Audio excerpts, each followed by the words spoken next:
কাছে যাইও না। ওরে বাবা রে, এত উঁচা কি এর লিগা? এ বাড়া, জলদি লাফ দে, জলদি লাফ দে। ক্যামেরাম্যান ভাই, আর একটা লাফতি মারেন।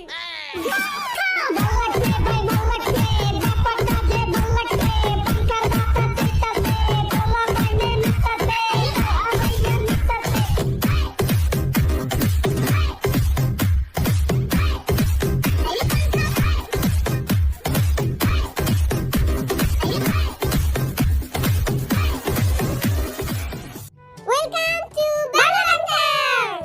আপনাদের পিছে 63 ফিটের একটি টাওয়ার আছে এবং সেখান থেকে আজকে লাফ দিয়ে আপনাদের বানজি জাম্পিং করতে হবে। আল্লাহ, এ বেড়া এটি কি কয়? বেড়ার মনে হয় মাথার তার ছিঁড়া গেছে। আঙ্গু এটা করতে বিটিএস এর মান সম্মানের ব্যাপার। বাচ্চা থাকলে